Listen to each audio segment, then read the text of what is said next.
ನೆಹರು ಪ್ರಧಾನ ಮಂತ್ರಿ ಇದ್ರು, I will crush RSS ಅಂದ್ರು. RSS ಇದೆ, ನೆಹರು ಇಲ್ಲ. ಇಂದಿರಾ ಗಾಂಧಿ ತುರ್ತು ಪರಿಸ್ಥಿತಿ ಹೇರಿ ಸರ್ವಾಧಿಕಾರಿಯಾಗಿ ಮೆರೆದ್ರು, ಸಂಘವನ್ನು ಬ್ಯಾನ್ ಮಾಡಿದ್ರು. ಇಂದಿರಾ ಗಾಂಧಿ ಇಲ್ಲ, ಭಾರತ ಇದೆ, RSS ಇದೆ.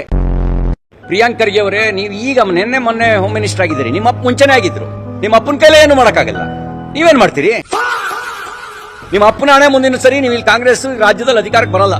ಅದೇನೋ ಒಂದು ಗಾದೆ ಮಾತಿದೆಯಲ್ಲ, ಮಾಡಕ್ ಕೆಲಸ ಇಲ್ದೇ ಇತ್ತು ಅದೇನೋ ಕೆತ್ತಿದ ಅಂತ, ಆ ಕೆಲಸ ಮಾಡಕ್ ಕುತ್ಕೋಬೇಡ್ರಿ. ನೋಡಿ, ಒಂದ್ ನಿಮಿಷ. First of all CT Ravi ಅವರಿಗೆ RSS ಅವರ ಇತಿಹಾಸ ಗೊತ್ತಿಲ್ಲ ಅನ್ಸುತ್ತೆ. ಸರ್ದಾರ್ ಪಟೇಲ್ ಅವರು ನೆಹರು ಅವರು ಬ್ಯಾನ್ ಮಾಡಿದಾಗ ಹೋಗಿ ಕೈಕಾಲು ಬಿದ್ದಿದ್ದು ಅದೇ RSS ಅವರು. ಇಂದಿರಾ ಗಾಂಧಿ ಅವರು ಬ್ಯಾನ್ ಮಾಡಿದಾಗ ಉದ್ದುದ್ದ ಪ್ರಶಂಸೆ ಲೆಟರ್ಗಳು ಬರೆದಿದ್ದಾರೆ ಅವ್ರು, ಸರ್ಸಂಚಾಲಕರು. ಓದಕ್ಕೆ ಕೇಳ್ರಿ ಅವರಿಗೆ ಇತಿಹಾಸ ಮೊದಲನೇದು. ಆಮೇಲೆ ರಿಜಿಸ್ಟ್ರೇಷನ್ ಮಾಡ್ಕೊಳ್ಳಿ ಅಂದರೆ ಯಾಕೆ ಅಷ್ಟು ಭಯ ಅವರಿಗೆ? RSSಗೆ ರಿಜಿಸ್ಟರ್ ಮಾಡ್ಕೊಳ್ಳಿ ಅಂದರೆ ಇವ್ರು ಯಾಕೆ ಉತ್ತರ ಕೊಡ್ತಾ ಇದ್ದಾರೆ? ಅಥವಾ ನನ್ನ ಆಫೀಸಿಗನ ಬರಲಿ, ದಾಖಲೆಗಳು ತೊಗೊಂಡು ಬರಲಿ. ನೋಡಿ ಸರ್, ಈ ಕಾನೂನು ಅಡಿನಲ್ಲಿ ನಮಗೆ ಯಾವುದೇ ನಮ್ಗೆ ಯಾವುದೇ ಸಂವಿಧಾನ ಲಾಗೂ ಆಗೋದಿಲ್ಲ, ನಮ್ಗೆ ಯಾವುದೇ ಕಾನೂನು ಲಾಗೂ ಆಗೋದಿಲ್ಲ ಅಂತ ನನ್ನ ಆಫೀಸಿಗನ ಬಂದು ಹೇಳಿ, ಇವ್ಯಾಲ್ಯೂಯೇಟ್ ಮಾಡ್ತೀನಿ. ತಪ್ಪಿದ್ರೆ ನಾನೇ ಕ್ಷಮೆ ಕೇಳ್ತೀನಿ. ಯಾವ ದೇಶದಲ್ಲಿ ಒಬ್ಬ ಬೀದಿ ವ್ಯಾಪಾರ ರಿಜಿಸ್ಟರ್ ಆಗಬೇಕು? ಹೌದಾ ಇಲ್ಲ? ಬೀದಿ ವ್ಯಾಪಾರಿಗಳು ರಿಜಿಸ್ಟರ್ ಆಗಬೇಕು. ದೇವಸ್ಥಾನದಲ್ಲಿ ಎಷ್ಟು ದೇಣಿಗೆ ಬರ್ತಾ ಇದೆ ಅಂತ ದೇವರು ಲೆಕ್ಕ ಕೊಡಬೇಕು, ದೇವಸ್ಥಾನಗಳು ಲೆಕ್ಕ ಕೊಡಬೇಕು, ಜನರು ಲೆಕ್ಕ ಕೊಡಬೇಕು, ನೀವು IT ಲೆಕ್ಕ ಕೊಡಬೇಕು. ಇವ್ರು ಕೊಡೋಂಗಿಲ್ವಾ? ಏನಕ್ಕೆ? ಇವ್ರ ಮನ್ಸಿಗೆ ಬಂದಂಗೆ ಮಾಡ್ಬೋದಾ? ಯಾವ ಕಾನೂನು ಅಡಿಯಲ್ಲಿ ಕೊಡಬೇಕು? ಮಾತಿದ್ರೆ ಬಾಡಿ ಆಫ್ ಇಂಡಿವಿಜುವಲ್ಸ್ ಅಂತಾರೆ. ನಿಮ್ಗೆ ಗೊತ್ತಿದೆಯಾ? Bangalore club also is a body of individuals. ಅಂದರೆ ನಾಳೆ ನೀವು ಹಂಗೆ ಮಾಡ್ಬೋದಾ? ಸೇಮ್ ಫಾರ್ಮ್ಯಾಟ್ನಲ್ಲಿ ನೀವು ನಾಳೆ ಒಂದು ಸಂಘಟನೆ ತೆಗೆದುಬಿಟ್ಟು ನೀವು ಹೀಗೆ ದೇಣಿಗೆ ಇಸ್ಕೊಳೋದಾಗಲಿ ಅಥವಾ ಕಾನೂನು ಉಲ್ಲಂಘನೆ ಮಾಡಿಬಿಟ್ಟು ಬೆಂಗಳೂರಿನಲ್ಲಿ ಪಥಸಂಚಲನ ಮಾಡೋದಾಗಲಿ ಮಾಡ್ಬೋದಾ ಸರ್? ಇವ್ರಿಗೆ ಗೊತ್ತಿಲ್ಲ ಇವ್ರ ಇತಿಹಾಸ, ಹೆಂಗೆ ಈ ಹೇಡಿಗಳು ಬಂದು ಕೈಕಾಲು ಬೀಳ್ತಾರಂತ ಗೊತ್ತಿಲ್ಲ. ಯಾವ ರೀತಿ ಸರ್ದಾರ್ ಪಟೇಲ್ ಅವರಿಗೆ ಕೈಕಾಲು ಬಿದ್ದಿದ್ದಾರೆ, ವೀರ್ ಸಾವರ್ಕರ್ ಯಾವ ರೀತಿ ಪೆನ್ಷನ್ ತೊಗೊತಾ ಇದ್ರು ಸರ್, 60 ರೂಪಾಯಿ ಪೆನ್ಷನ್ ತೊಗೊತಾ ಇದ್ರು ವೀರ್ ಸಾವರ್ಕರ್ ಬ್ರಿಟಿಷವ್ರ ಹತ್ರ, ಗೊತ್ತಾ? ಇವ್ರ ಇತಿಹಾಸ ಅದು. ಇಂದಿರಾ ಗಾಂಧಿಗೆ ಪತ್ರ ಬರೆದಿದ್ರು ಅವರ ಹಿಂದಿನ ಸರ್ಸಂಚಾಲಕರು, ಎಮರ್ಜೆನ್ಸಿ ದೇಶಕ್ಕೆ ಭಾಳ ಅಗತ್ಯ ಅಂತ. ಇವತ್ತು ನೋಡಿದ್ರೆ ಹಿಂಗೆ ಮಾತಾಡ್ತಾರೆ. ಎಲ್ಲಿ ನೋಡಿ, ಬರೇ ದಿನಗಳ ದಾಖಲೆ ಮುರಿಯೋದ್ರಿಂದ ಆಗೋದಿಲ್ಲ. ನೆಹರು ಅವರು ಅರ್ಧ ಮಾಡಿದಷ್ಟು ಕೆಲಸ ಮಾಡಿದಾರಾ? ಒಂದು ಇಸ್ರೋ ಥರ ಸಂಸ್ಥೆ ಕಟ್ಟಿದಾರಾ? ಒಂದು IIT ಥರ ಸಂಸ್ಥೆ ಕಟ್ಟಿದಾರಾ? ಒಂದು ದೊಡ್ಡ ಅಣೆಕಟ್ಟು ಮಾಡಿದಾರಾ? ಹೇಳಿ. 12 ವರ್ಷದಲ್ಲಿ 12 ಸಾಧನೆ ಹೇಳಿಬಿಡ್ಲಪ್ಪ. 100 ಸ್ಮಾರ್ಟ್ ಸಿಟಿ ಕಟ್ತೀನಿ ಅಂದ್ರೆ ಒಂದನ ತೋರಿಸ್ಬಿಡಿ ಸ್ವಾಮಿ. Make in India, skill India, digital India, Beti Bachao Beti ಪಡಾವ್, ಬರೇ ಸ್ಲೋಗನ್ಗಳಾಗಿ ಉಳಿದಿವೆ. 100 ಸ್ಲೋಗನ್ಗಳಿವೆ ಅಷ್ಟೇ 12 ವರ್ಷದಲ್ಲಿ. ಯಾವುದು ಸಕ್ಸಸ್ ಆಗಿದೆ ತೋರಿಸ್ಬಿಡಿ. ಇವತ್ತು ನಮ್ಮ ಆರ್ಥಿಕ ಪರಿಸ್ಥಿತಿ ಹೇಗಿದೆ? ನಿಮ್ಮ ರೂಪಾಯಿ ಮೌಲ್ಯ ಏನಿದೆ? 12 ರೂಪಾಯಿಗೆ ತಂದು ಇಡ್ತೀನಿ ಅಂದವರು ಇವಾಗ 100 ಮುಟ್ತಾ ಇದೆ. LPG ಇದು ಎಷ್ಟಾಗಿದೆ ಇವಾಗ?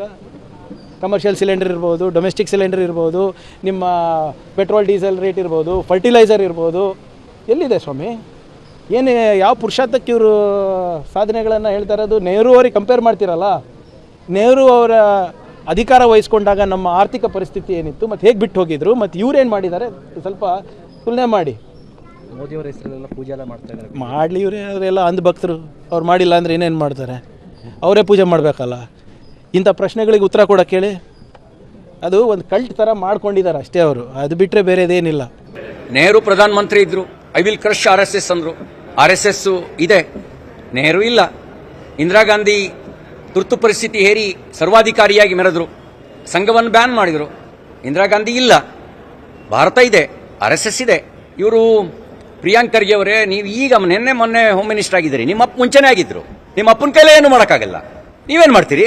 ನೀವು ಸರ್ವಾಧಿಕಾರಿ ಅಲ್ಲ. ಎಲ್ಲೋ 2-3 ರಾಜ್ಯಗಳಲ್ಲಿ ನೀವು ಅಧಿಕಾರದಲ್ಲಿದ್ದೀರಿ. ಅದು ಅಧಿಕಾರದ ಕೊನೆ ದಿನಗಳು, ನಿಮ್ಮ ಅಧಿಕಾರದ ಕೊನೆ ದಿನಗಳು, ನಿಮ್ಮ ಪಕ್ಷದ ಅಧಿಕಾರದ ಕೊನೆ ದಿನಗಳು. ನಿಮ್ಮ ಅಪ್ಪನ ಹಣೆ ಮುಂದಿನ ಸರಿ ನೀವು ಇಲ್ಲಿ ಕಾಂಗ್ರೆಸ್ ರಾಜ್ಯದಲ್ಲಿ ಅಧಿಕಾರಕ್ಕೆ ಬರಲ್ಲ. ನೀವೇನು ಮಾಡ್ತೀರಿ?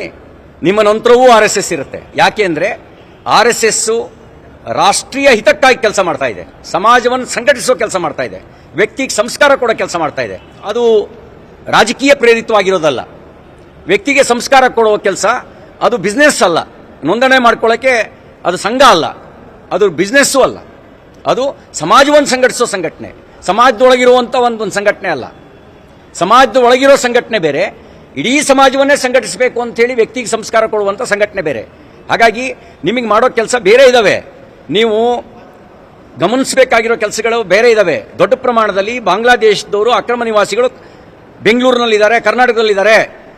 ಇಲ್ಲಿದ್ದು ಮಾದಕ ವಸ್ತು ಚಟುವಟಿಕೆ ಅಂತ ಅಪರಾಧದ ಕೃತ್ಯಗಳಲ್ಲಿ ಭಾಗಿಯಾಗಿದ್ದಾರೆ ಅನ್ನೋದ್ರ ಕಡೆ ಗಮನ ಕೊಡ್ರಿ. ನೀವು ಹೋಮ್ ಮಿನಿಸ್ಟರ್ ರೀ.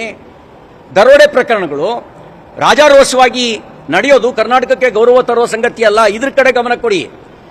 ಅತಿ ಹೆಚ್ಚು ಪ್ರಮಾಣದಲ್ಲಿ ಅಪ್ರಾಪ್ತ ವಯಸ್ಸಿನ ಹೆಣ್ಮಕ್ಳು ನಾಪತ್ತೆಯಾಗಿದ್ದಾರೆ, ಮಹಿಳೆಯರು ನಾಪತ್ತೆಯಾಗಿದ್ದಾರೆ. ಹೋಮ್ ಮಿನಿಸ್ಟರ್ ಆಗಿ ಅದು ನಿಮ್ಮ ಡ್ಯೂಟಿ. ರಾಷ್ಟ್ರೀಯ ಸ್ವಯಂ ಸೇವಕ ಸಂಘ ಅದು ದೇಶಭಕ್ತ ಸಂಘಟನೆ, ಇದರಿಂದ ಅಪಾಯ ಇಲ್ಲ. ನೀವು ಗಮನಿಸಬೇಕಾಗಿರೋದು ಇಲ್ಲೇ ಇದ್ದು ಬಾಂಬ್ ತಯಾರು ಮಾಡುವಂತ ಸಂಚು ರೂಪಿಸ್ತಿರ್ತಕ್ಕಂಥ ದ್ರೋಹಿಗಳ ಬಗ್ಗೆ ಗಮನಿಸಿ. ಅದೇನೋ ಒಂದು ಗಾದೆ ಮಾತಿದೆಯಲ್ಲ, ಮಾಡೋ ಕೆಲಸ ಇಲ್ಲದೆ ಇದ್ದದ್ದು ಅದೇನೋ ಕೆತ್ತಿದ ಅಂತ. ಆ ಕೆಲಸ ಮಾಡಕ್ಕೆ ಕುತ್ಕೋಬೇಡ್ರಿ, ಆ ಕೆಲಸ ಮಾಡಬೇಡಿ. ನಿಮ್ಮ ಕೆಲಸ, ನೀವು ಹೋಮ್ ಮಿನಿಸ್ಟ್ರು ಥರ ವರ್ತನೆ ಮಾಡಿ. ಹೋಮ್ ಮಿನಿಸ್ಟರು ಗುಂಡಗಳ ಥರ ವರ್ತನೆ ಮಾಡಬಾರ್ದು. ಅಧಿಕಾರದಲ್ಲಿ ಮೆರೆದವ್ರನ್ನ ಪಶ್ಚಿಮ ಬಂಗಾಳದಲ್ಲಿ ಹೆಂಗೆ ಅಟ್ಟಾಡಿಸ್ಕೊಂಡು ಬಡಿತಾ ಇದ್ದಾರೆ ಗೊತ್ತಿದೆಯಲ್ವಾ? ಅದು ನಿಮಗೂ ಪಾಠ ಆಗಬೇಕು. ನಿಮ್ಗೆ ಅಧಿಕಾರ ಶಾಶ್ವತ ಅಲ್ಲ. ಅಧಿಕಾರ ಇದ್ದಾಗ ದೌರ್ಜನ್ಯ ನಡೆಸಿದ್ರೆ ಕಾಲ ಹೀಗೆ ಇರೋದಿಲ್ಲ. ಒಂದಿನ ಬೀದಿಗೆ ಬಂದಾಗ ಪಶ್ಚಿಮ ಬಂಗಾಳದ ಥರ ನಮಗೂ ಬಿಟ್ಟಾತು ಅನ್ನೋ ಭಯ ನಿಮಗಿರಲಿ.